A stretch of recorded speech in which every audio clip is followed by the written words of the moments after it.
Welcome, dear viewers. For more exclusive, thrilling stories every week, join our membership. Sit back, relax, and sip your coffee. Enjoy. You've probably heard about the missing workers. The fact that no one in South Jersey talks about it openly just makes the whispers louder. 23 Wawa employees over the past 5 years. 23 people who clocked in for their shifts at the Route 539 store in Warren Grove and never clocked out. The company calls them voluntary terminations and refuses to comment further. But I've seen the families. I've sat through the vigils at St. Mary's on Lacey Road, watching mothers clutch photo buttons of sons and daughters who just vanished. My name is Marcus Rivera, and I became employee number 24 last Tuesday. I wasn't supposed to be here. 6 months ago, I was finishing my social work degree at Stockton, planning to work with kids in Camden. Then my grandmother, Abuela Carmen, had her stroke. The woman who raised me after my parents died couldn't afford the care facility on her pension alone, so I dropped out. The guilt still chews at me, but family comes first, you know? The Pine Barrens weren't my first choice for work. I'd grown up hearing stories from my Uncle Joaquin about the Jersey Devil, about hikers who went off trail and came back changed. The jobs were sparse, and the Wawa corporate recruiter, Jennifer Walsh, offered me $17 an hour plus benefits, double what I could make at the shop right in Tullum's River. "It's an opportunity for growth," she said during our phone interview, her voice carrying an odd echo. "Warren Grove is expanding. Young people like you are essential for our community development initiative." She never mentioned that Warren Grove had a population of exactly 847 people, most of whom looked at me with suspicion when I drove through in my rusted Honda Accord. The Wawa sat at the intersection of Route 539 and Lacey Road like a fluorescent beacon, impossibly bright against the dark wall of pine trees. During the day, it seemed normal enough.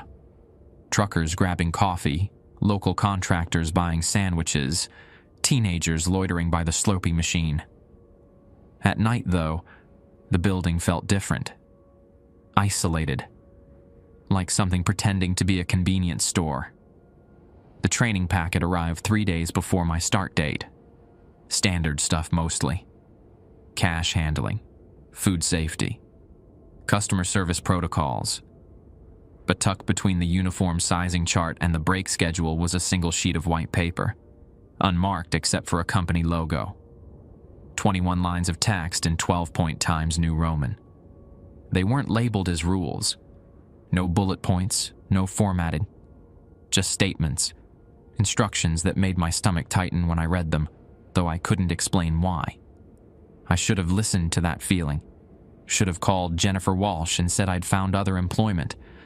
Should have driven back to Tom's River and taken the job at the furniture warehouse, even if it meant choosing between Abuela's medication and the rent. Instead, I folded the paper carefully and put it in my wallet, right behind my Social Security card. I told myself they were probably just local quirks, maybe inside jokes about difficult customers. I'd worked retail before. Every place had its weird rules. I should have noticed that the paper was warm to the touch. Should have wondered why my hands shook when I held it. But I needed the money. And now I need you to understand what happens when money matters more than instinct. The rules weren't printed on that paper to help us. They were printed to keep us alive. My first shift started at 11 p.m. on a Tuesday.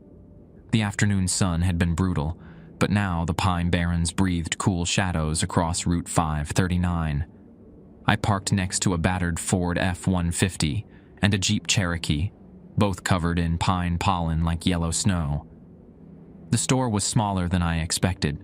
3 aisles, a hot food section, and 6 gas pumps under harsh LED lights.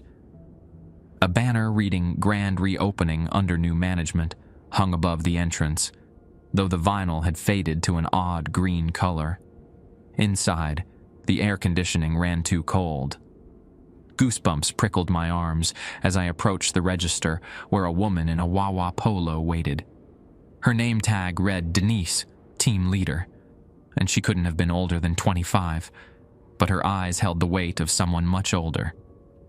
"Marcus Rivera," I said, extending my hand. "I'm the new overnight associate." Denise looked at my hand for a moment before shaking it. Her grip felt like ice. "Right. You spoke with Jennifer about the special considerations? The rules, you mean?" I pulled the folded paper from my wallet. The corners had become soft from handling. "Don't take it out here." She glanced toward the coffee machines, where a trucker in a Peterbilt cap stood reading his phone. "Come on, I'll show you the back office." The employee area was cramped, dominated by a desk covered in invoices and a bank of security monitors. Denise closed the door and flipped the deadbolt. I noticed it was a heavy-duty lock, the kind you'd find on a house, not a convenience store. "Look," she said, sitting heavily in the desk chair. "Jennifer probably told you this is a standard position. Customer service, stock the shelves, clean the fountain machines. All true. But Warren Grove," she rubbed her temples, "Warren Grove has some local customs." "Customs?" "The paper Jennifer sent you. Did you read it carefully?" I unfolded it, spreading it on the desk. The text seemed darker against the wood surface, like it had been burned rather than printed. "Let me explain what you need to know," Denise said, pointing to the first line. "Rule 1. Between midnight and 4 a.m., if someone asks for directions to Batstow Village, tell them the road is closed, always, even though it isn't. Why? Because the people who ask never come from cars in our parking lot, and they never leave tracks when they walk away." The room felt colder. That's crazy." Denise pulled open the desk drawer, revealing a thick folder stuffed with missing person flyers. I recognized some faces from the vigils. Ashley, her named as Overnight Shift, November 2019. Gave directions to Batstow to a family of 4. They found her car in the employee parking 2 hours later. Keys in the ignition, her phone on the passenger seat, driver's door open. No Ashley. My throat suddenly felt dry. What about the family?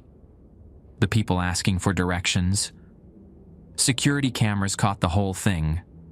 They approached the building from the pine trees, not the parking lot. When Ashley walked them to their car to point the way, Denise shook her head. There was no car. The footage just shows her walking toward the woods, talking to empty air. Then she's gone. I sat down hard in the only other chair, a plastic thing that creaked under my weight. Why didn't the police? Oh, they investigated. Warren Grove, PB, Ocean County Sheriff, even brought in state police. Know what they concluded? Ashley must have met someone online and left willingly. Never mind that her purse was still behind the counter, or that she was sending texts to her mom until 11:47 p.m. Denise pointed to the second rule. If you hear howling that doesn't sound like coyotes, immediately lock all doors and turn off the main sign. The PA system will make an announcement for customers to remain calm and stay inside. Do not go outside until the howling stops, even if someone pounds on the doors. Coyotes don't howl, I said automatically. They yip and bark. Exactly. Her smile held no warmth. What we hear isn't coyotes. She continued down the list, explaining each rule with the clinical detachment of someone who'd memorized them after watching friends disappear. Rule 3. Never stock the walk-in cooler alone after 2 a.m. Rule 4. If the phone rings exactly 7 times, then stops. Don't answer, even if it rings again immediately.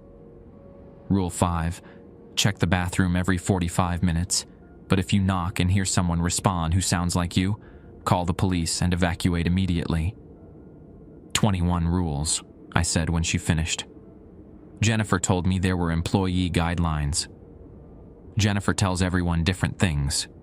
She told Miguel this was a leadership training opportunity. Told Sarah it was temporary, just until they hired someone permanent. Denise's fingers drummed against the desk. Sarah lasted 3 weeks. Miguel made it almost 2 months. What happened to them? Sarah broke Rule 12. She opened the newspaper delivery box after midnight. Found it stuffed with weird New Jersey magazines instead of the Asbury Park Press, and every cover story was about her. Headlines like, "Local Woman Discovers Hidden Truth in Pine Barrens" and "The Last Day of Sarah Chen." Photos, too, showing her in places she'd never been. I felt sick. And Miguel? Miguel thought he was smarter than the rules.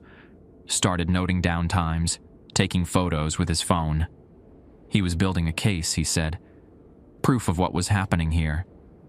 Denise opened another drawer, pulling out a cracked iPhone with a shattered screen.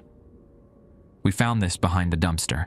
The last photo he took was of himself, sleeping in his car in the parking lot. Timestamp shows 3:33 a.m., but there are 47 more photos after that, all taken while his eyes were closed, each one from a different angle, like someone was circling his car. Taking pictures. Where's Miguel now? That's the thing about the rules, Denise said, standing up. Follow them. You go home at the end of your shift. Break them. She gestured toward the missing person flyers. Well, you've seen the vigils. A sharp ding came from the front, the sound of the door sensor alerting us to a customer. Denise checked her watch. 11:48. Your shift starts in 12 minutes. I'll be here until midnight. Then you're on your own with Carlos. Carlos? Day shift supervisor. He'll be sleeping in his car most of the night. Don't wake him unless it's an emergency. She paused. And Marcus? Trust me when I say this. Nothing that happens here is worth your life. Follow the rules. All of them. No exceptions. As I followed her back to the front, the folded paper in my pocket seemed to pulse with warmth against my leg.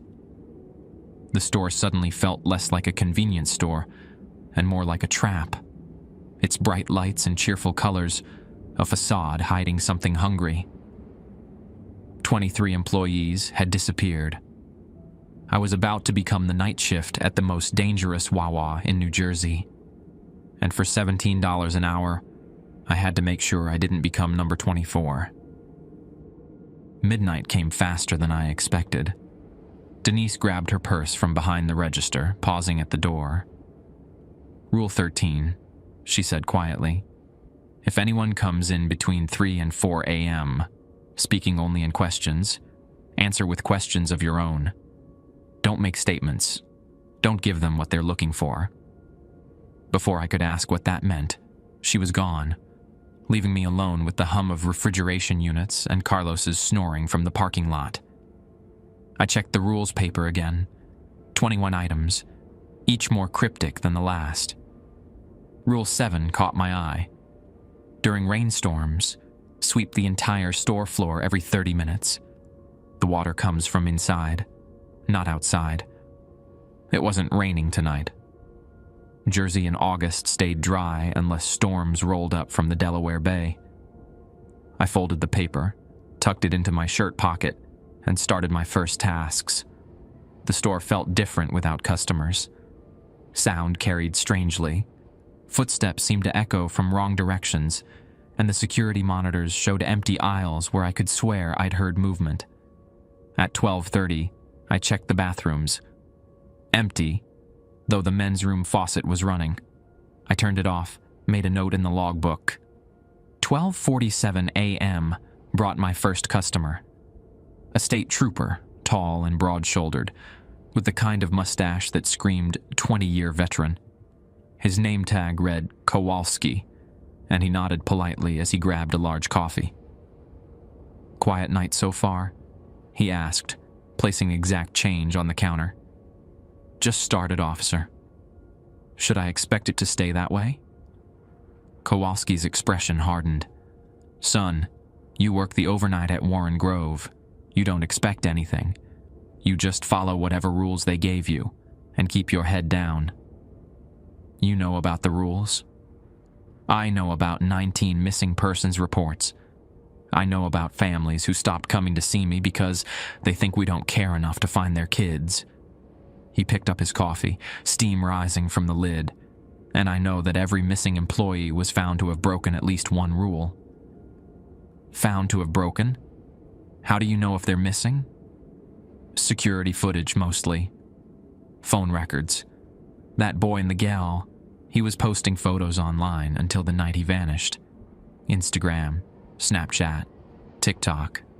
Show him following the rules, then suddenly not." Kowalski leaned closer. "You seem like a smart kid, smart enough to work somewhere else." "I need the money. My grandmother." "Everyone needs money. Your grandmother needs you dead." Before I could respond, his radio crackled. "Unit 47, domestic disturbance on Macy Road." "That's me," he said, heading for the door. "Follow the rules, Marcus." "All of them." How did he know my name? I'd never introduced myself. But he was already pulling out of the lot, blue lights flashing against the pines. 1:15 a.m. The phone rang 7 times. I counted, hand hovering over the receiver. It stopped exactly at 7, just as Rule 4 predicted. Silence. Then it rang again immediately. My instinct was to answer. Customer service protocol demanded it. Instead, I stepped away from the register and watched the phone ring until it stopped. The silence that followed felt heavy, like the store itself was holding its breath. 1:30 a.m. Time to stop the hot food section. The rollers needed cleaning. The heat lamps required adjustment. I was wiping down the nacho cheese dispenser when I noticed the walk-in cooler door standing open. Hadn't I locked it during the handover? I approached slowly, remembering Rule 3. Never stock the walk-in cooler alone after 2 a.m. It was still 1:30, technically safe. The cooler shelves needed restocking anyway. We were low on energy drinks, and the sandwich meat needed rotation. Inside, the temperature hit me like a physical force. My breath clouded instantly, and the fluorescent tubes cast harsh shadows between the metal shelving. I grabbed cases of Red Bull and Wawa iced tea, working quickly. The sooner I finished, the sooner I could get back to the warm front section. That's when I heard the voice. "Marcus?" A woman's voice, coming from deeper in the cooler. "Marcus, is that you?" I froze. Rule 5 said to check bathrooms every 45 minutes, but nothing about voices in the cooler. This wasn't covered. "Hello?" I called back. "Marcus Rivera?" The voice was clearer now, definitely female, with a slight Spanish accent. "From Camden? Carmen Rivera's grandson?" My blood turned to ice. Only family knew Abuela's full name, and most of them lived in Puerto Rico. I set down the case of energy drinks, hands shaking. "Who are you?" "You don't recognize me?" The voice came from the back corner, behind the hanging beef. "It's Aunt Rosa, your father's sister." That was wrong. Aunt Rosa had died when I was 12. Leukemia. I'd attended her funeral at Sacred Heart, watched them lower her casket into the ground. "Aunt Rosa died in 2012, I said, backing toward the door. "No, mi amor. I'm right here. Come see." The hanging beef started to sway, as if someone was pushing past it. I could see a shadow moving behind the plastic-wrapped sides of meat, getting closer. "Come give your Tia Rosa a hug, Marcus." "I've missed you so much." I bolted, ran straight out of the cooler, slamming the door behind me. My hands shook so badly I could barely turn the lock. Inside, I heard the voice calling my name, becoming more desperate, more angry. "Marcus! Marcus, don't leave me here. It's so cold, Neamore. So cold and dark." I grabbed my phone, almost called Denise, then remembered her warning. Handle what you can yourself. Only call for emergencies. Was this an emergency? I wasn't bleeding. No one was in danger except possibly me, and I was out of the cooler. The voice eventually faded. By 2 a.m., silence had returned. 2:15 a.m. brought rain. Not the gradual buildup of a normal storm, but sudden, heavy drops that appeared from nowhere. Outside, the parking lot remained dry. Inside, water began forming puddles near the coffee station, the magazine rack, around the Slurpee machine. Rule 7. During rainstorms, sweep the entire store floor every 30 minutes. I grabbed the mop and bucket from the supply closet. The water felt warm, almost body temperature. It had a faint smell. Not exactly unpleasant, but organic. Like soil after rain, but stronger. As I mopped, I noticed the water wasn't coming from the ceiling. It seemed to be seeping up through the floor tiles, forming perfect circles that expanded slowly outward. Each puddle appeared in a different location, following no pattern I could discern. The rain inside lasted 20 minutes. When it stopped, the puddles didn't evaporate. They simply vanished, leaving the floor completely dry, as if they'd never existed. 2:45 a.m. I was restocking chip displays when the door chime rang. 2 customers entered, a middle-aged couple in matching camping gear. The woman carried a gas station map, the kind they print at AAA offices. "Excuse me," the man said, approaching the register. His smile was too wide, showing too many teeth. "Can you help us with directions?" Warning bells went off in my head. I glanced at the woman. She wasn't blinking, at all, just staring at me with eyes that reflected the fluorescent lights like a cat's. "Where are you trying to go?" I asked carefully. "Batstow Village," the woman said. "We're visiting the historic ironworks. Rule 1, the most important rule, according to Denise." I looked at their clothes, their map, their rental car visible through the window. Everything seemed normal, tourist appropriate. Except their feet. Neither of them left wet tracks, despite the rain outside. "I'm sorry," I said, forcing my voice to stay steady. "The road to Batstow is closed for construction. Won't be open until sometime next month." The man's smile didn't change. "That's strange. The GPS says it's open." "GPS is often wrong out here. Poor satellite coverage in the Pine Barrens." "Perhaps you could draw us a different route?" The woman placed the map on the counter, her fingers leaving no marks on the condensation-covered surface. "I'm not allowed to draw on customer property," I said. "But the visitor center in Hamilton has updated maps." They exchanged a look. The woman's head tilted. Not turned. Tilted. Like an owl rotating its neck. "You're quite certain the road is closed?" she asked. "Absolutely certain." They stood there for another 30 seconds, just staring. Then, without a word, they turned and walked toward the door. I watched through the window as they disappeared not into their car, but into the tree line, moving between the pines until the shadows swallowed them completely. Their rental car sat in the parking lot for another hour before it simply wasn't there anymore. I checked the security footage later. The recording showed them entering the store, approaching me, having our conversation. But in the video, I was talking to empty air, moving my hands to give change to no one, responding to voices that weren't there.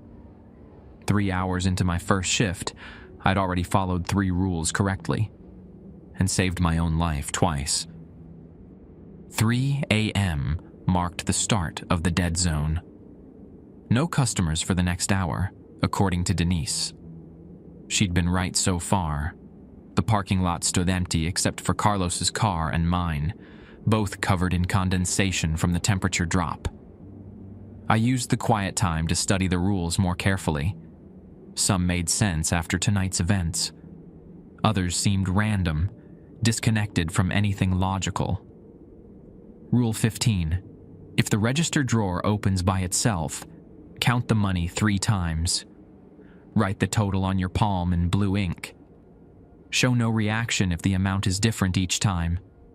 Why blue ink specifically? I checked the supply closet and found exactly what I'd need. A blue Bic pen, like someone had planned for this moment. The coffee machine gurgled, cycling through its cleaning program.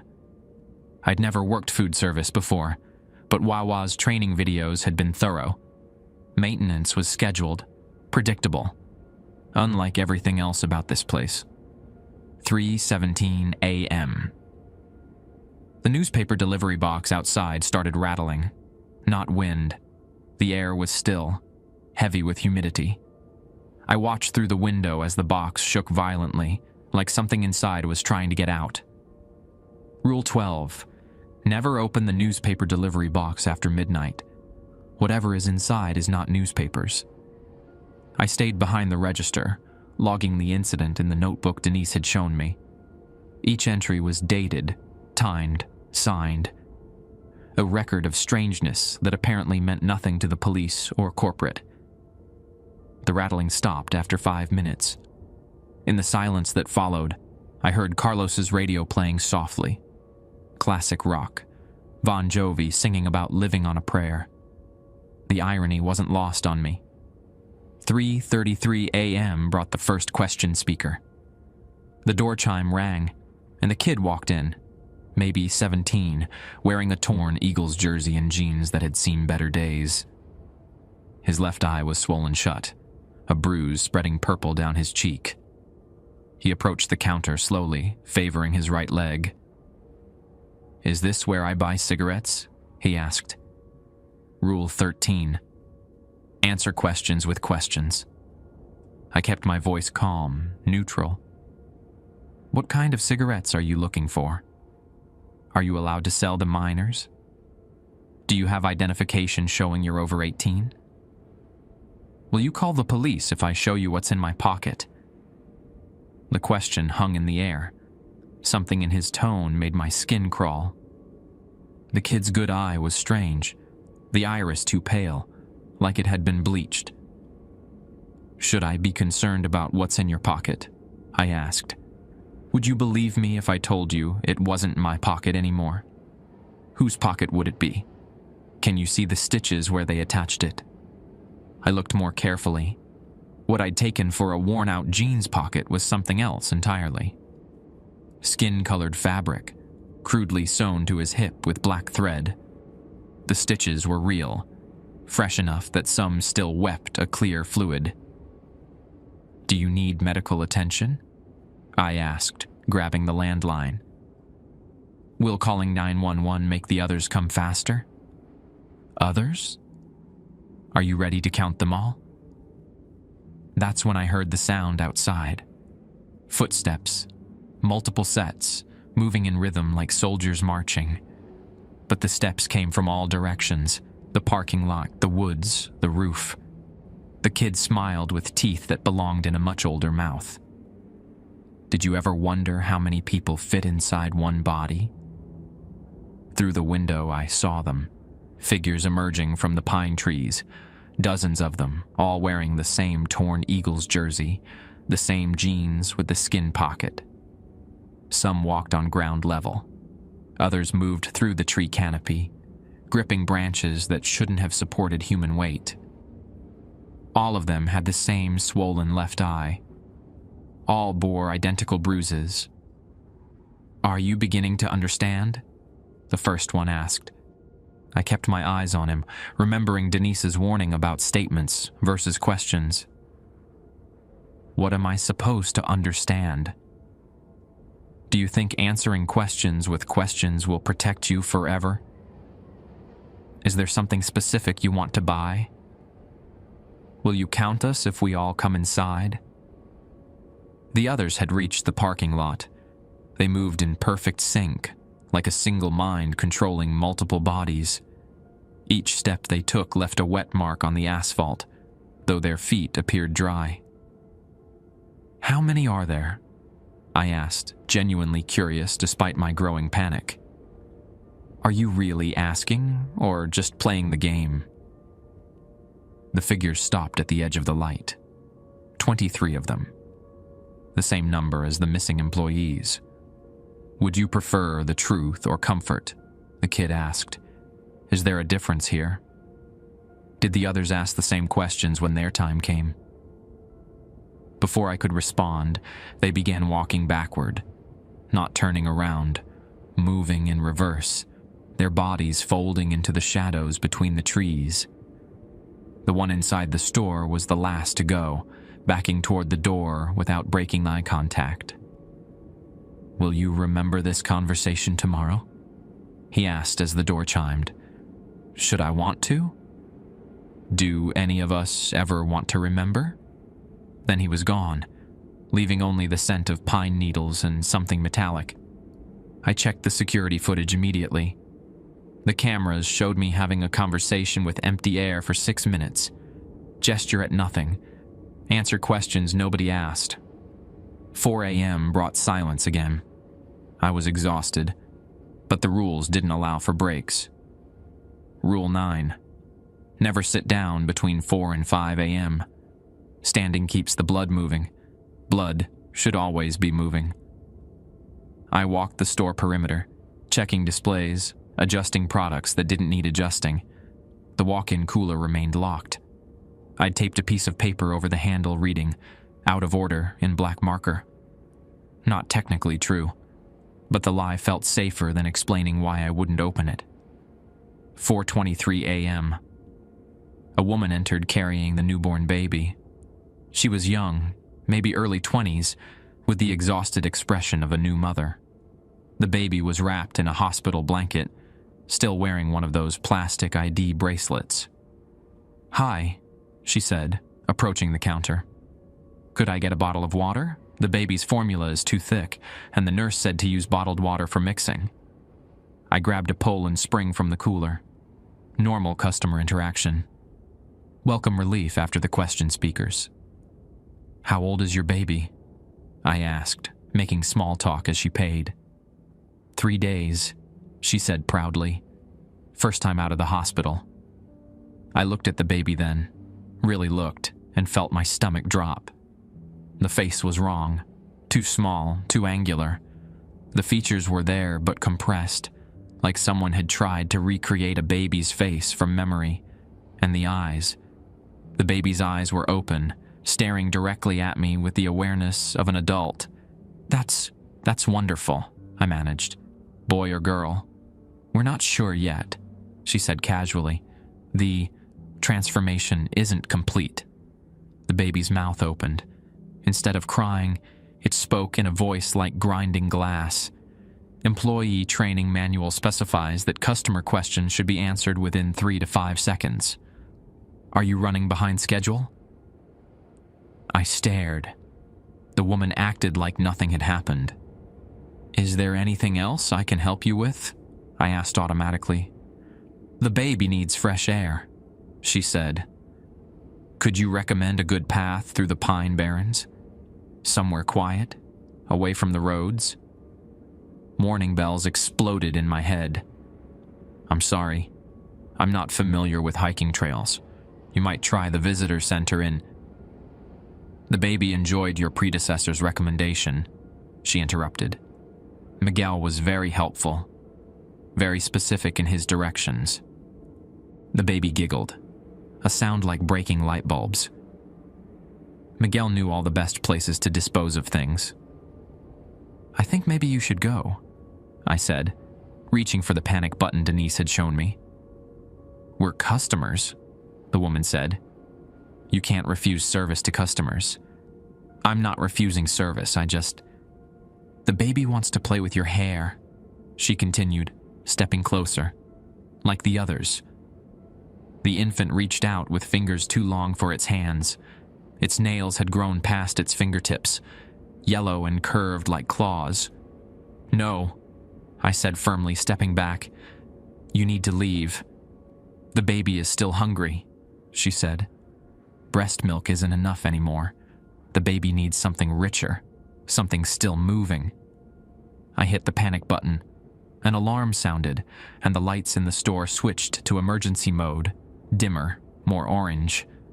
The woman looked confused, almost disoriented. "What? Where am I?" she asked, looking around frantically. The baby in her arms was normal now, crying like any newborn. Oh God, the baby. I was driving home from the hospital, and I stopped for water and... She ran for the door, holding the crying infant protectively. I heard her car start, watched her speed away down Route 539. The alarm stopped after 2 minutes. The lights returned to normal. My hands shook as I wrote the incident in the logbook. Each entry seemed more ridiculous than the last, but I documented everything Denise had trained me to record. Time, description, duration, outcome. Carlos appeared at the window, flashlight in hand. He tapped on the glass, and I let him in. "Everything okay, kid?" Had to use the panic button. There was a woman with a baby, but something was wrong. The baby spoke, and she started asking about Miguel. "Whoa, slow down." Carlos held up a hand. "Take a breath. You're doing fine." "How do you know?" "You weren't here." "I was listening."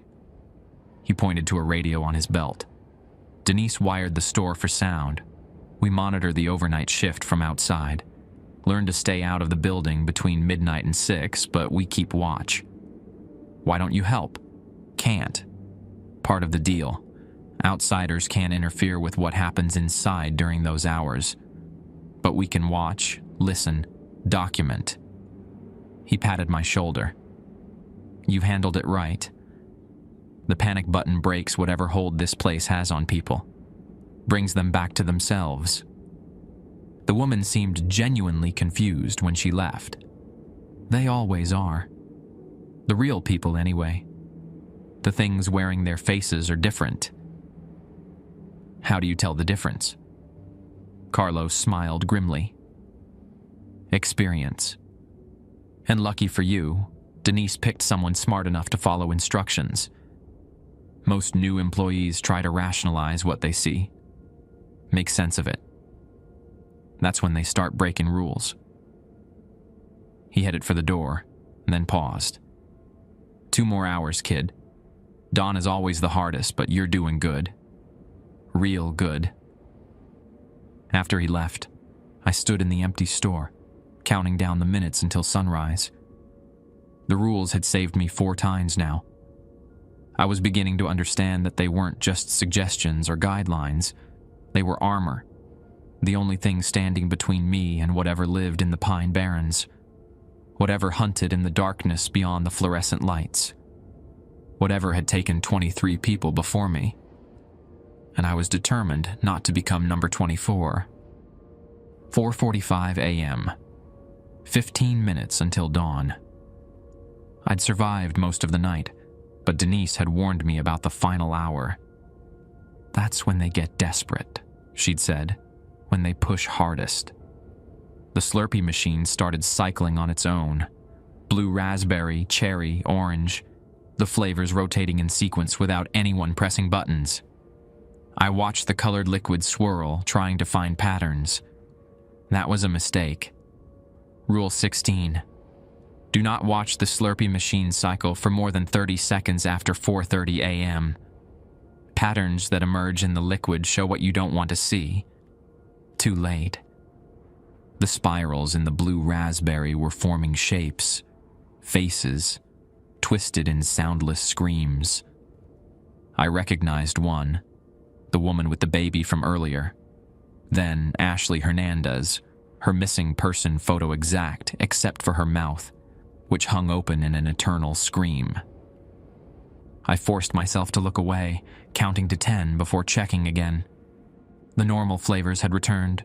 No faces, no patterns, just corn syrup and artificial coloring. 4:52 a.m. The phone rang once, stopped, then rang continuously. Not 7 rings. Rule 4 didn't apply. This was different. I picked up on the 4th ring. Wawa Route 539. How can I help you? Silence, then breathing. Heavy, labored, like someone had been running. Marcus? A man's voice, young, terrified. Marcus, if this is you, please listen. Please don't hang up. Who is this? Miguel Restrepo. I worked there. God, I don't know how long ago. Time moves different here. My blood froze. Miguel had disappeared 2 months ago. Miguel's missing. This is... No. Listen to me. Please. The rules. They're not protection. They're a feeding schedule. Every employee who follows them perfectly, who makes it through their shifts, they're marked. Marked for what? For harvest. They let you work for a few months, follow the rules, prove you can survive. Then they take you. Replace you with something that looks like you. His voice cracked. The families at the vigils, their mourning copies, the real us are still here. My mind reeled. Here where? Beneath the store, under the pine barrens, there are tunnels, chambers carved from stone. And Marcus, some of the employees who disappeared, they're not prisoners anymore. They've become part of it, part of whatever runs this place. A sound in the background, metal scraping against stone. Miguel's breathing quickened. They're coming. Listen, there's something under the coffee station. A loose floor tile. Under it is... The line went dead. I stared at the phone, heart hammering. Could it really have been Miguel? The voice sounded right, young and panicked. But how? How could someone missing for 2 months be calling me? 4:58 a.m., 2 minutes until dawn. I had to make a choice. Check under the coffee station, or stick to the rules. Rule 20. Never investigate disturbances you hear described over the phone. The caller is not who they claim to be. But if Miguel was really alive, if there was something I could do.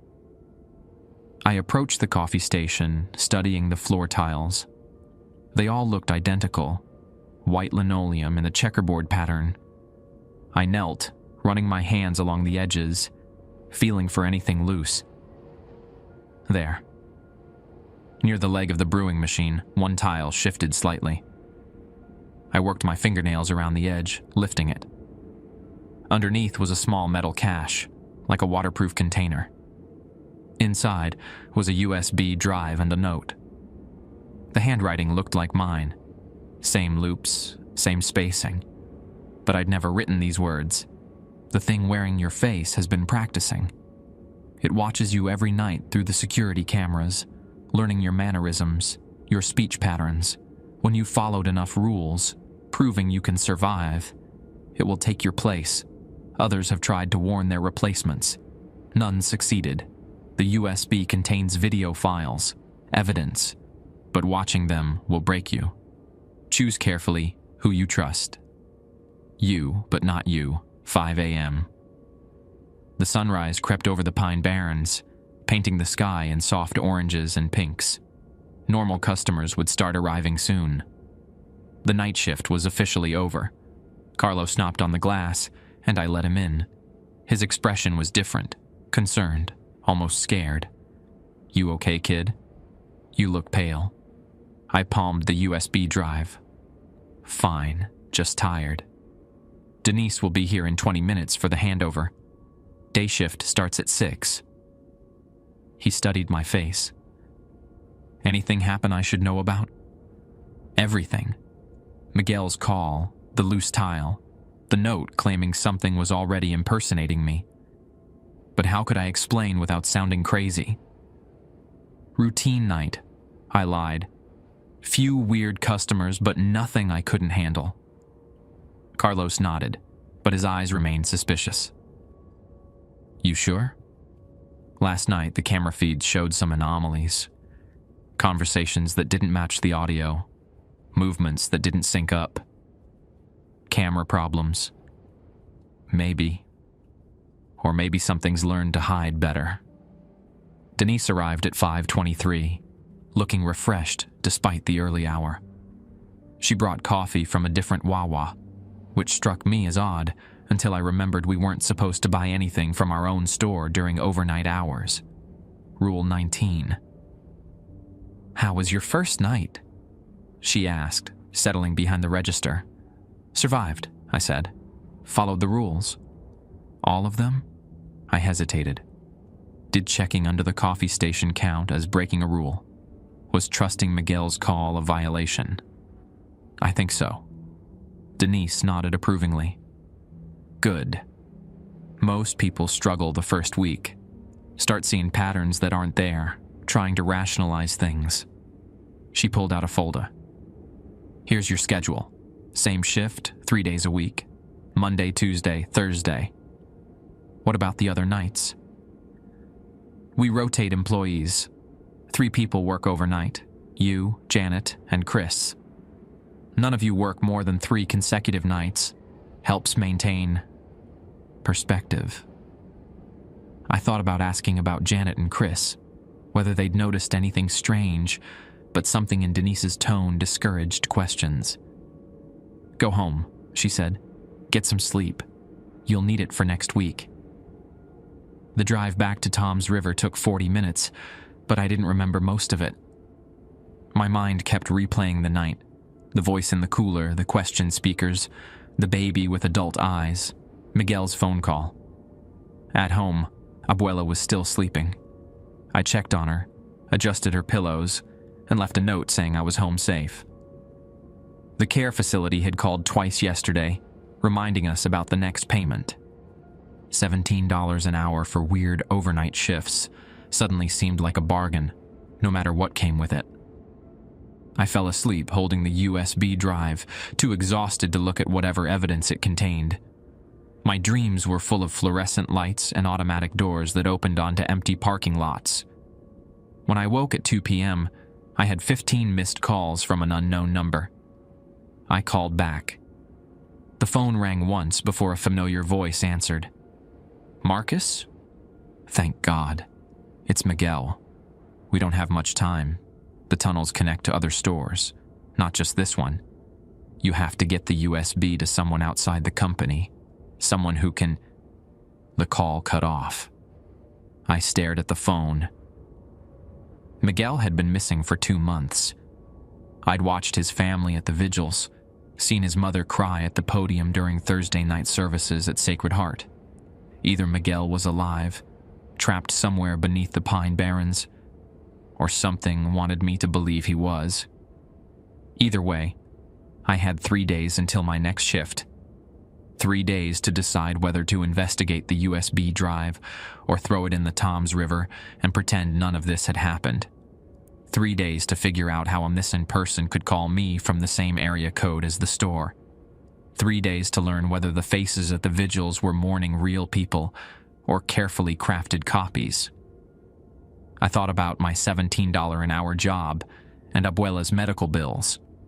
Thought about the 23 missing employees and Miguel's warning about harvest time. Then I plugged the USB drive into my laptop. The first video file was labeled Night 1 Original Recording. The second was labeled Night 1 Camera Feed.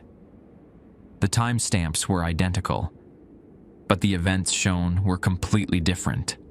Scene 5, 2,000 words. The videos changed everything. I watched them alone in my bedroom, laptop volume low so Abuela wouldn't hear. The original recording showed my first night exactly as I remembered. Conversations with customers, following the rules, surviving each encounter. Normal security footage from a convenience store overnight shift. The camera feed told a different story. In this version, I talked to empty air constantly, moved merchandise in strange patterns, spent 20 minutes mopping floors that appeared clean. Most disturbing of all, during the encounter with the woman and her baby, the cameras showed me passing items through the register with no customer present. The cash drawer opened, closed. I gave change to nothing. Both videos had the same timestamp. Both showed the same person, me, in the same store. They couldn't both be real. I called in sick to my second shift. Denise sounded concerned but didn't push. Take care of yourself, Marcus. This job can be overwhelming at first. Instead of working, I drove to the Pine Barren State Forest, parking at the Batstow Village Visitor Center. If people had been asking for directions there, maybe someone would recognize the description of the couple from my first night. The ranger on duty was a middle-aged woman named Patricia Flores. She listened patiently as I described the tourists with the bleeding map. "That's odd," she said, checking her computer. "We haven't had any construction on the Batstow access road. It's been open all summer." "What about reports of missing people? People who went to Batstow and didn't come back?" Her expression changed. "Why are you asking?" I showed her photos from my phone, screenshots from missing person posts on Facebook. These people all worked at the Wawa in Warren Grove, 23 over 5 years. Patricia's face went pale. "Jesus, 23? I thought it was maybe 5 or 6. She looked around, then leaned closer. "Look, officially I can't say anything, but we've had reports. People going to Batstow, their cars found days later in the parking area. Never near the village itself, always on the forest roads." "What did the police say?" "Same thing they always say. Adults can disappear if they want to. No signs of foul play, no evidence of struggle." She printed something from her computer. "But between you and me, there's a section of forest between Batstow and Warren Grove. 4 square miles we don't patrol anymore after dark. Rangers keep finding things." "What kind of things?" "Camps that aren't quite camps. Clearings where trees have been cut in patterns that don't make sense for logging. And the sounds..." She stopped herself. "I shouldn't be telling you this." I folded the paper she'd given me. "What sounds?" "Howling, but not from any animal we've identified, and sometimes at night, we pick up radio chatter on old frequencies. People talking to each other, coordinating searches, except when we investigate, there's nobody there." Friday night, I couldn't sleep. I kept thinking about Miguel's call, about the USB drive, about the impossible videos. At 3 a.m., I gave up and drove to Warren Grove. Not to work, just to observe, to see if I could spot anything abnormal from outside. The store looked ordinary enough. Bright lights, a few cars at the gas pumps, normal late-night customers coming and going. I parked across Route 539, hidden by pine trees, and watched. At 3:15, I saw them. 5 figures emerged from the woods behind the building. They walked in single file, moving with synchronized steps. Each wore outdated clothing, one in a 1970s leisure suit, another in a 1960s nurse's uniform, a third in what looked like a Revolutionary War Continental Army outfit. They entered through a door I'd never noticed before, built into the rear wall between 2 dumpsters. More figures came from other directions. Dozens of them, all dressed from different eras. Some clothing styles I recognized: 1980s power suits, 1950s dresses, 1990s grunge flannel. Others seemed older, like they'd stepped out of daguerreotype photographs. None of them looked like current missing persons. These clothes suggested people who'd been gone much longer than 5 years. I had my phone ready, recording everything. The video would prove I wasn't losing my mind. When I reviewed the footage later, it showed an empty parking lot and trees swaying in a breeze I hadn't felt. My phone was the problem. Monday, I returned to work. Denise seemed relieved to see me. Feeling better? Much better, I lied. Heard from the gal? Her smile froze. Miguel? Miguel's been missing for 2 months. Right. I meant, never mind. She studied my face carefully. Marcus, have you been having dreams about previous employees? Sometimes the stress of this job creates connections. People think they're communicating with workers who've moved on. Moved on? Left the company, found other opportunities. Her hand rested on my shoulder, cold even through my shirt. The brain tries to make sense of isolated incidents, creates patterns that don't exist. What if the patterns do exist? Then you're not following the rules correctly. That night felt different. The store was colder, the fluorescent lights occasionally flickering despite working perfectly during the day. Customer interactions were normal. Truckers buying coffee, teenagers getting energy drinks, shift workers grabbing sandwiches. But between customers, the building felt like it was breathing. 1:30 a.m. The walk-in cooler door stood open again. I'd locked it at the start of my shift, added a new out-of-order sign. Now it hung ajar, cold air leaking into the store. I had 2 choices: follow Rule 3 and avoid the cooler after 2 a.m., or investigate why it kept opening. The temperature sensors should have triggered alarms if the door wasn't sealed. I chose investigation. Inside the cooler, my breath formed clouds immediately. The lighting was different. Dimmer, casting strange shadows between the shelves. I grabbed my phone, using its flashlight to check the door mechanism. Marcus? The voice came from behind me. I spun around, nearly dropping my phone. Miguel stood by the hanging beef, exactly as I remembered him. Young, maybe 25, wearing his Wawa polo and khakis. The same clothes from his missing person poster. He came, he said, smiling sadly. I wasn't sure you would. Miguel? How are you? You've been missing for months. Have I? He looked down at his hands, confused. Time moves strangely here. Sometimes it feels like yesterday, sometimes like years. I backed toward the door. This couldn't be real. Miguel was gone. Missing. His car had been found abandoned near the Wharton State Forest. Don't run, he said gently. I won't hurt you, I can't. Not anymore. What happened to you? I thought I was smart. Smarter than the rules. He laughed bitterly. I documented everything. Photos, videos, audio recordings. I was going to expose this place, save future employees. What changed? I learned what the rules actually protect us from.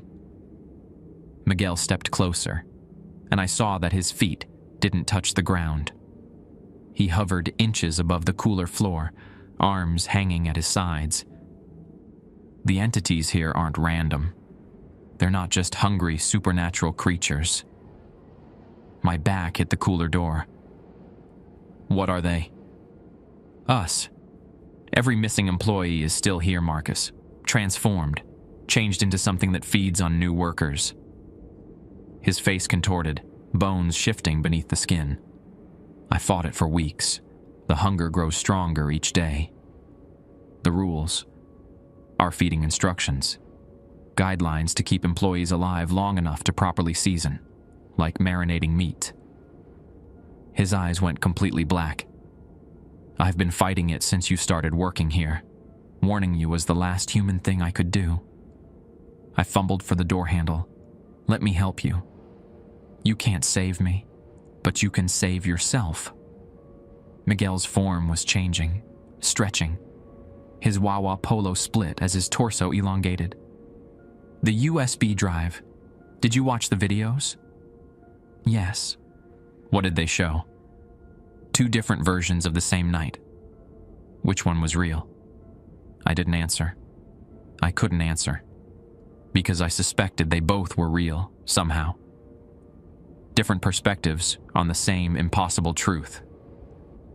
The rules work, Marcus, Miguel said, his voice deepening to something no longer human.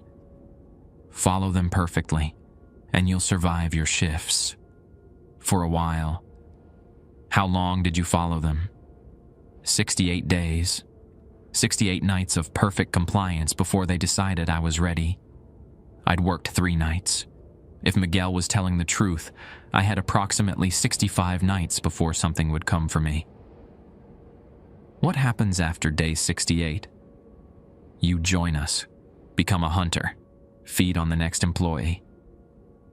Miguel's face was gone now, replaced by something with too many teeth and eyes like black holes. Unless you break the rules first, then you die quickly. There has to be another way.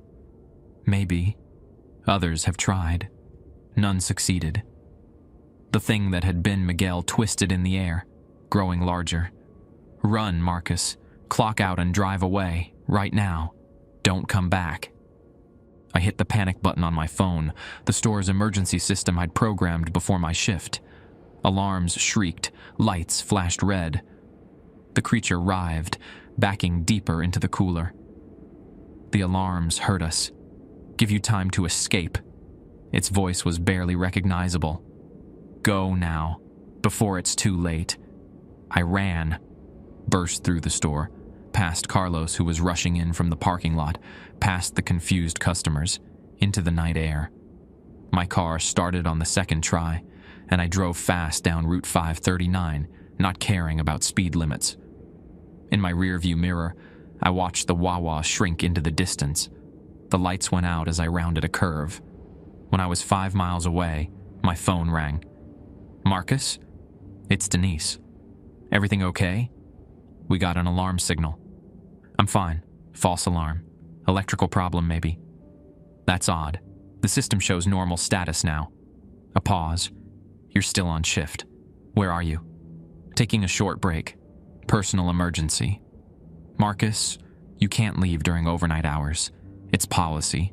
You need to return immediately. I looked at the clock on my dashboard. 2:47 a.m. 3 hours and 13 minutes left on my shift. I'll be right back, I lied. Good. And Marcus, don't discuss what you saw in the cooler with anyone. Sometimes isolation can cause hallucinations. We have counseling services if you need them. I hung up and kept driving. At home, I uploaded everything to cloud storage. Photos, videos, audio recordings from Miguel. My logged observations of rule violations in supernatural encounters. All of it. Then I called in sick for the next 3 nights. I needed time to think, time to plan, because I'd finally understood what Miguel was trying to tell me. The rules weren't protection. They were a timer. A countdown until I was ripe enough for harvest. But maybe there was another option. Maybe I could break every rule in a single night, force whatever lived in that place to show its true face. Maybe I could save the next employee from becoming the 24th victim.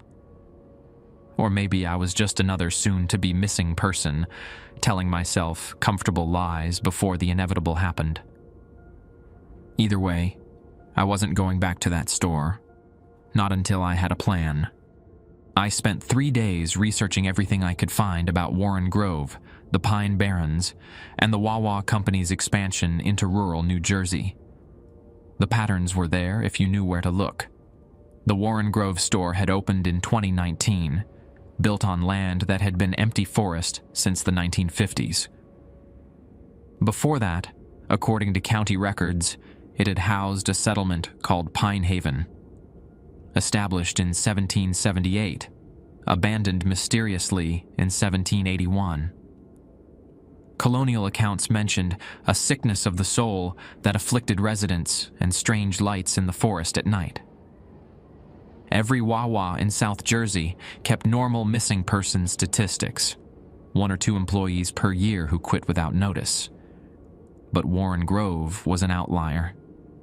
23 people in 5 years, all overnight workers. I found Jennifer Walsh's hiring records. She'd placed employees at 47 Wawa locations across New Jersey and Pennsylvania. Warren Grove was the only one with a missing person problem.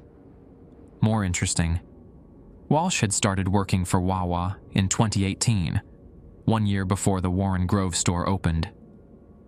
Before that, she'd been a guidance counselor at Camden High School. No background in corporate recruitment or food service. Her social media showed nothing unusual. Family photos, vacation pictures, work updates. But every photo after 2018 had her smiling just a bit too wide. Eyes that reflected camera flash, like an animal's. Thursday morning, I drove to Camden. Jennifer Walsh's old school had records of her employment, but I wanted to talk to someone who'd known her personally. The current guidance counselor was Maria Santos, a woman in her 50s who'd worked there for 20 years. I told her I was considering a position with Wawa and had Jennifer as a reference. Jennifer Walsh? Maria looked confused. She died in 2018. Car accident on Route 206. Terrible tragedy. My blood went cold. Died? Yes. Hit by a drunk driver in February. We held a memorial service at St. Joseph's. Maria pulled out her phone, showing me photos from the service. I can't imagine why she'd be your reference. The photos showed a casket, flowers, mourners. Jennifer Walsh had been buried 3 months before the Warren Grove Wawa opened. Someone else had been using her identity for 6 years. That night, I broke into the store. Not literally. I still had my key card. But I wasn't scheduled to work, and entering after hours violated at least a dozen company policies. I didn't care. I needed answers before someone else took my place. The store was dark, emergency lighting casting long shadows across the aisles. I used my phone's flashlight to navigate, moving carefully between displays. The hidden door Miguel's caller had mentioned wasn't hard to find once I knew where to look. Behind the dumpsters, exactly as I'd seen in my recordings that showed nothing. Up close it looked like weathered wood, but it felt like metal when I touched it. The door was locked, but the mechanism was old. Older than the building. Like they'd transplanted a colonial-era lock onto a modern structure. I'd brought tools, basic lockpicks ordered online. 3 minutes of work, and the lock clicked open.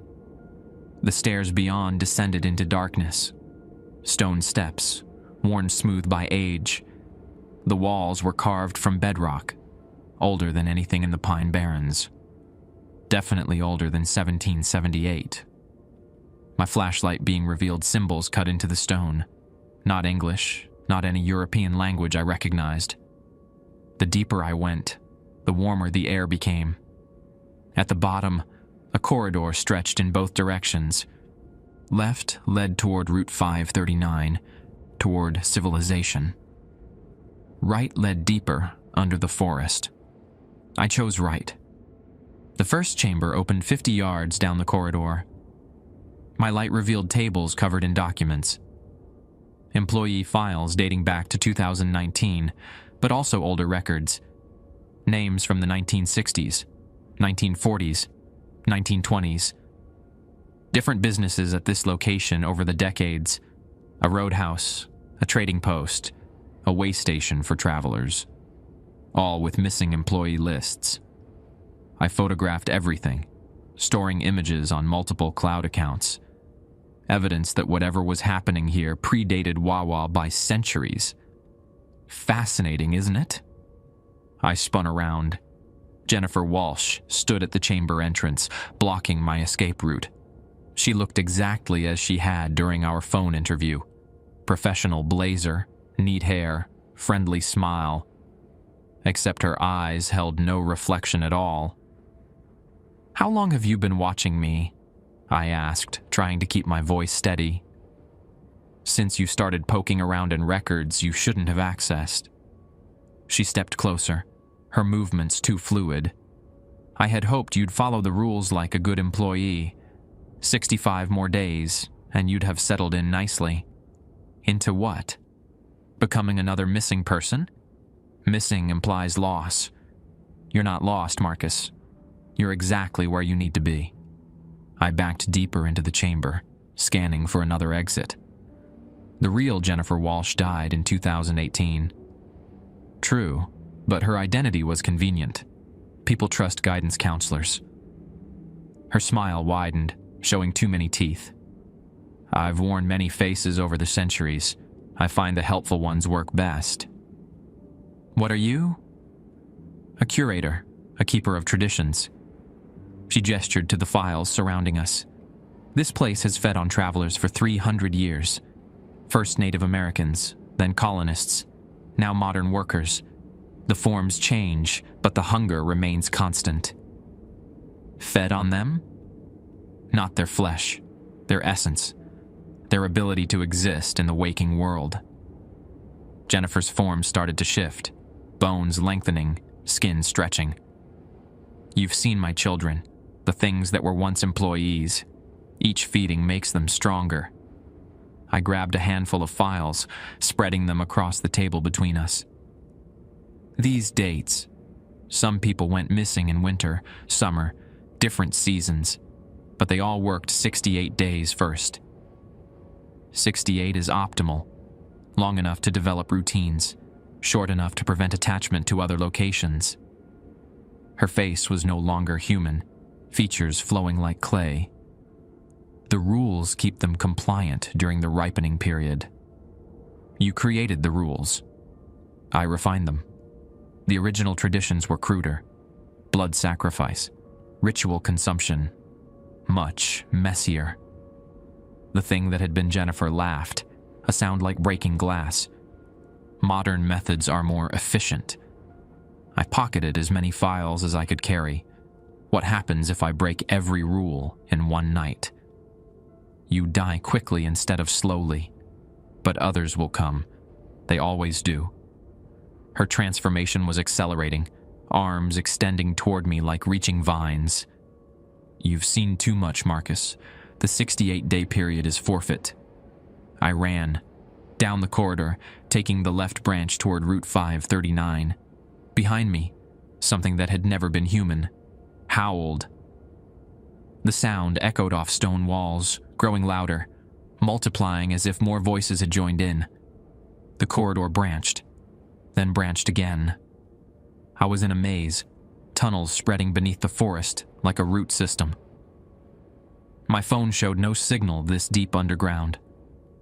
At an intersection of 3 passages, I stopped to catch my breath. That's when I saw them. Other employees, or what they'd become. Miguel stood in the center tunnel, still recognizable, but changing. Others flanked him, their transformations more complete. Ashley Hernandez hung from the ceiling like a spider, multiple arms ending in claws. Forms that might once have been human crowded the remaining tunnel. "You can't leave, Marcus," Miguel's voice carried undertones of static. "None of us can leave. We're part of it now. There has to be a way." "There is." Ashley dropped from the ceiling, landing without sound. "Join us willingly. The transformation is easier if you don't fight."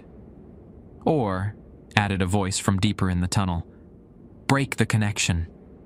The crowd of transformed employees shifted, revealing an older figure in a park ranger uniform. Patricia Flores, the woman I'd spoken to at Batstow Village. But this wasn't the same person. This Patricia had been missing fingers, old scars across her face. "The real Patricia," she said, seeing my confusion. "I was taken 3 years ago, hired as a special consultant for Pine Barrens Security. Same pattern, different employer." "You said something about breaking the connection?" "The thing calling itself Jennifer.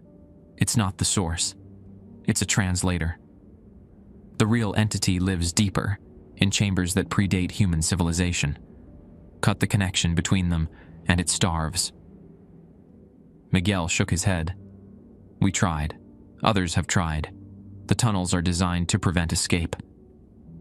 "Not escape," Patricia corrected. "Sabotage. The entity relies on modern infrastructure now.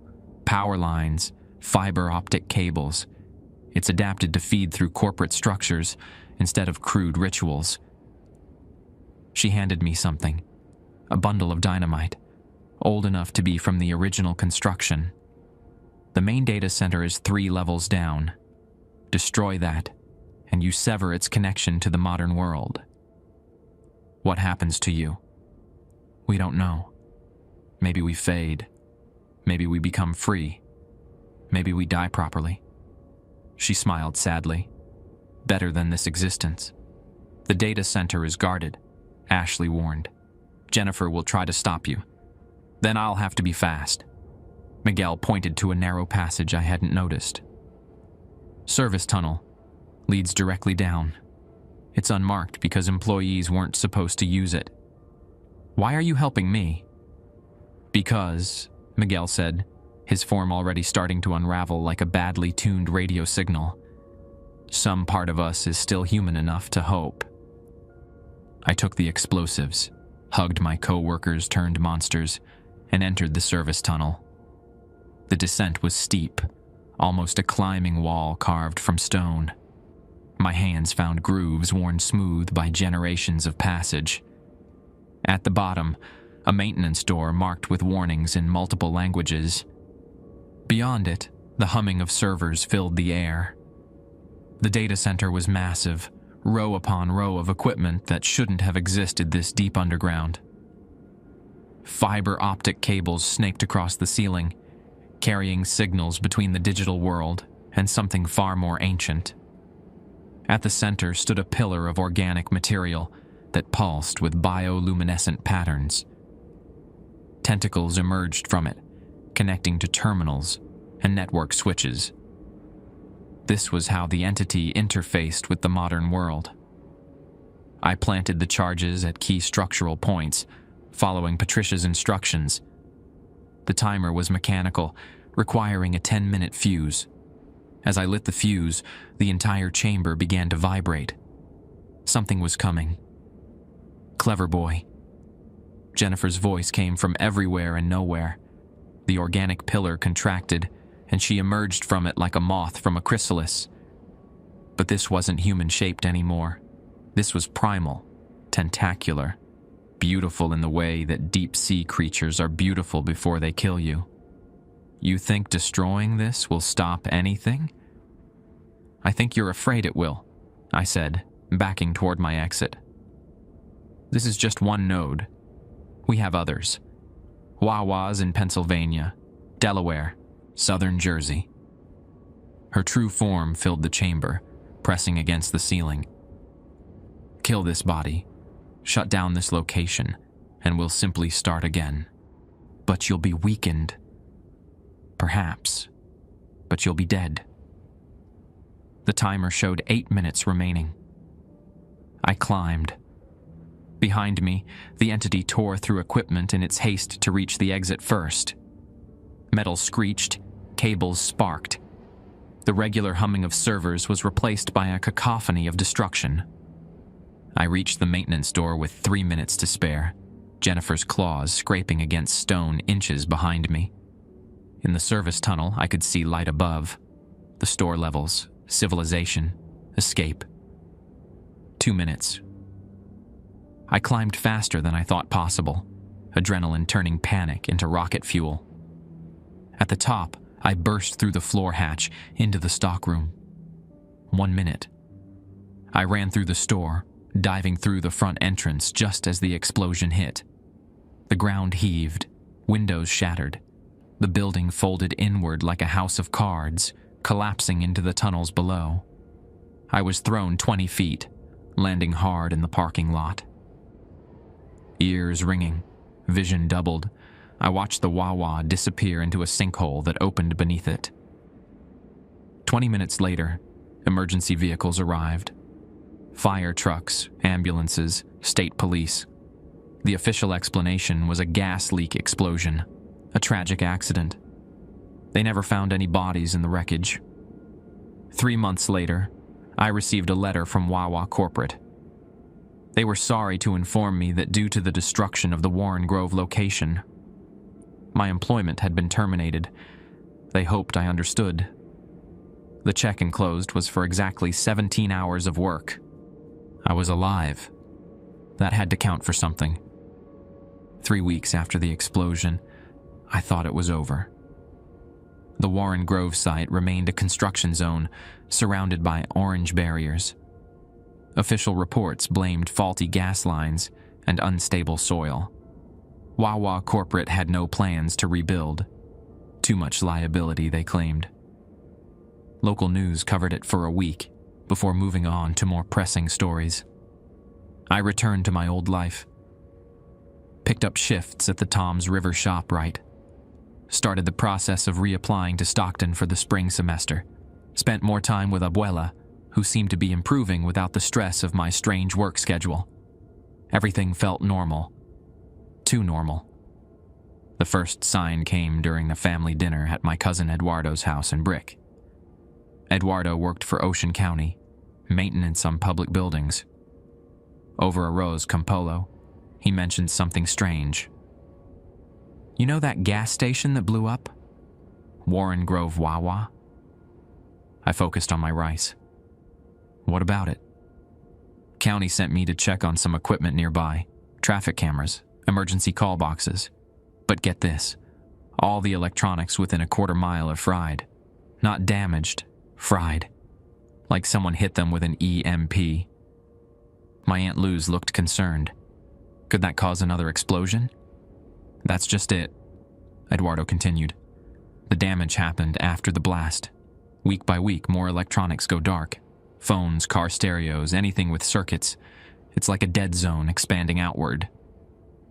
I excused myself early, claiming stomach problems. That night, I drove to Warren Grove. The barriers kept traffic away from the collapsed store, but I could walk into the forest. Using a camping headlamp, I approached the sinkhole.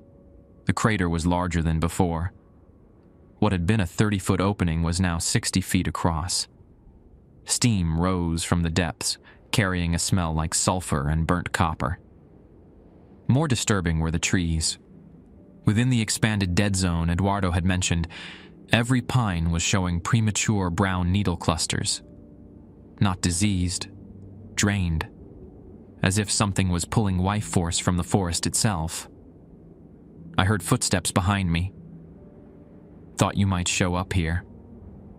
Patricia Flores emerged from the shadows, carrying the Park Service flashlight. Unlike the last time I'd seen her, corrupted and inhuman in the tunnels beneath the store, she looked normal. Human. "Patricia?" I thought. I stopped. "You're the real one." "I am now." She joined me at the crater's edge.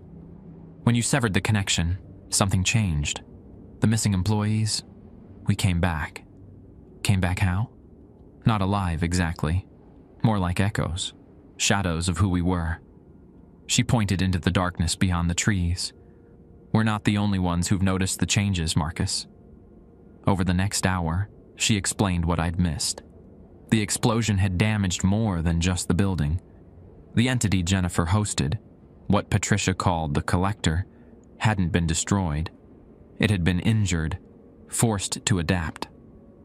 Without the digital infrastructure, it's reverting to older methods, Patricia said. "Hungrier methods." "What do you mean?" 3 people have gone missing since you blew up the store. Not employees this time. Hikers, campers, people who wandered too close to the dead zone. I felt sick. I made it worse. "You disrupted its feeding pattern. That was good. But you didn't kill it." She handed me a folder thick with documents. "Miguel found these in the tunnels before the collapse. There are 16 other sites." The papers showed Wawa locations across the Mid-Atlantic region. Each had employee disappearance patterns, though none as concentrated as Warren Grove. Corporate records showed they were all built on land with interesting histories, sites of unexplained disappearances going back decades. "It's not just one creature," Patricia explained. "It's some kind of network, collective. The Warren Grove node was a central hub, but cutting it just rerouted the connections." My phone buzzed. Text message from an unknown number. "You've seen too much. Last chance to walk away. J. Jennifer." I showed Patricia the message. "Probably. or something wearing her identity. Patricia's expression darkened. The night you destroyed the store, I felt her dissolve. But the collector recreates whatever forms it needs. We hiked deeper into the Pine Barrens, following game trails that seemed too straight, too purposeful. Patricia led with the confidence of someone who'd spent 3 years learning every path and hiding spot. The other missing employees, I asked, what happened to them? Some came back like me, mostly human, others. She pointed to a figure moving between distant trees. Ashley can't maintain human shape anymore. Nigel seems stable, but he won't leave the woods. Can I talk to him? He doesn't trust humans anymore, not even ones who helped him. We reached a clearing where several people waited. I recognized some faces from missing person posters, employees from Warren Grove, but also others. A man in a park ranger uniform who must have been another Patricia. 3 people in Wawa polos from different eras, their name tags faded with age. Marcus Rivera, one of them said. A young woman, maybe 25, with brown hair and kind eyes. I'm Sarah Chen. I worked the overnight shift in 2020. How are you here? The vigil said you disappeared in October. I did disappear. The collector took me. She gestured to the others. We've all been trapped in various states between life and death. Your explosion gave us enough freedom to manifest physically, at least temporarily. An older man stepped forward, his Wawa polo labeled Manager Frank DeMarco. According to Patricia's files, he'd vanished in 2019. We need your help, Frank said. The collector is planning something big.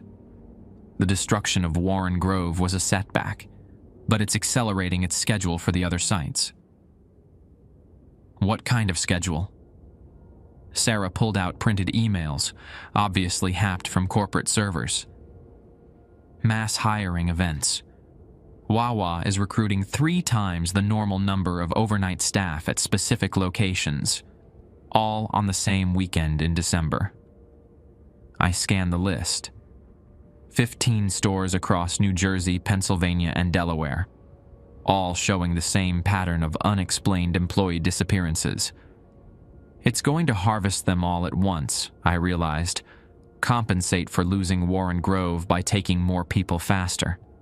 Exactly. But there's more. Frank showed me architectural plans. Each site sits on or near historical disappearance zones. The collector isn't random.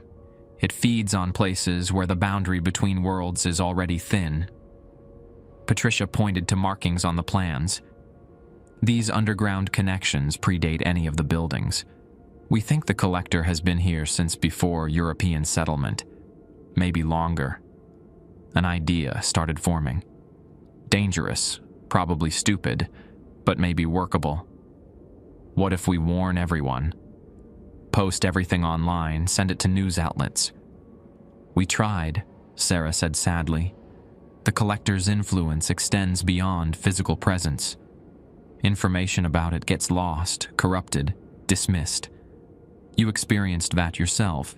Your photos and videos never quite captured what you saw. True. Every time I'd tried to document the supernatural events, technology had betrayed me. Then we go to the sites individually, warn employees in person before December. 16 locations, Frank said. Dozens of employees at each. Even if we split up, we couldn't reach them all. The group fell silent. Somewhere in the distance, a sound like howling echoed through the woods. Not quite animal, not quite human. There might be another way.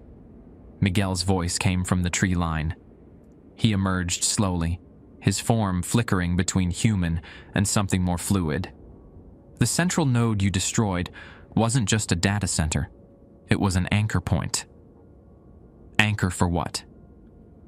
The collector exists partially in our reality, partially elsewhere. The anchor points keep it stable in our world. Miguel's voice carried interference, like a badly tuned radio. Remove enough anchors, and it gets pulled back to wherever it came from. How many is enough? Unknown. But Warren Grove was the oldest, strongest node. Maybe 3 or 4 more would be sufficient. Patricia nodded slowly. It's possible. The other sites have similar underground infrastructure. Smaller scale, but targetable. You want us to blow up 4 more Wawas? I asked. Not the buildings, the anchor points beneath them. She pulled out hand-drawn maps. We scouted while you were away. Most sites have accessible entry points, storm drains, maintenance tunnels, old root cellars. This is insane. So is letting it take hundreds more people, Sarah pointed out. I looked at the assembled group, dead employees who'd somehow found a way to continue existing, fighting against the thing that had consumed them. People who'd lost everything, but still chose to fight. Okay, I said, but we do this smart, coordinated, and we only target the anchor points, not innocent people. Frank smiled for the first time since I'd met him. There's something else you should know. The other locations, they're building up the same digital infrastructure as Warren Grove. Data centers, server farms, networking equipment. Meaning? Meaning the explosions don't have to be physical. With the right access, we could overload the systems electronically. Safer for everyone. I'm listening. Miguel found something in the Warren Grove tunnels before the collapse. A manual in that unknown language, translation notes included. It explains how the collector interfaces with modern technology. Miguel's form solidified somewhat. Not everything was destroyed. Sarah recovered parts of the manual. Sarah held up a tablet, its screen showing symbols and text. It's like the programming language, if programming languages were written in organic tissue and fear, but it can be learned.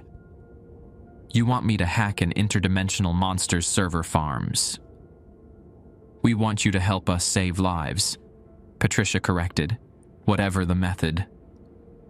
The howling grew closer. Multiple voices now, harmonizing in ways that made my teeth ache. They're coming, Miguel said, already fading back toward the trees. We need to move. As we gathered our materials and prepared to leave, I thought about the choice ahead. 16 Wawa locations, hundreds of potential victims, a network of creatures feeding on human essence across 3 states. One more question, I said. What happens to all of you when this is over? The group exchanged glances. We don't know, Patricia admitted. But we've been dead for years already. If stopping the collector means properly dying, it would be worth it, Sarah finished. We disbanded into the forest, each group taking different routes back to civilization. I had 3 weeks to learn an alien programming language and coordinate the destruction of a supernatural network that had been feeding on humans for centuries. The frightening part wasn't the task ahead. The frightening part was how normal it felt. Like I'd always been meant to do this job. Like everything since birth had been preparing me for this moment. I keep the original rules paper in my wallet, though it's blank now. The writing faded completely after the December blackouts, leaving just normal white paper and a faint scent of pine needles. Sometimes I unfold it when I'm working late, running my fingers over the smooth surface where 21 lines of instructions once protected me from becoming the 24th victim. The Warren Grove site remains undeveloped. Local politicians talk about building a memorial park, but funding never materializes. The sinkhole has stabilized, though it's deeper now, almost 60 feet to the bottom. Teenagers dare each other to throw rocks into it, claiming they hear splashing sounds that echo far too long. I drive past Warren Grove every few months, checking for changes. The dead zone, where electronics failed, has gradually contracted, though it hasn't disappeared entirely. Pine trees within 100 yards of the crater still show signs of whatever drained them, needles that never quite return to their proper color, branches that grow in spirals rather than straight lines. The last time I visited, I found fresh flowers at the edge of the sinkhole, daisies and baby's breath, arranged in a pattern that reminded me of a corporate logo. A small card was tucked between the stems, in memory of all who served. It wasn't signed, but I recognized the handwriting. Mine. In a script I'd never learned, writing words I'd never chosen. Some connections, it seems, never completely sever. But then again, neither do some responsibilities.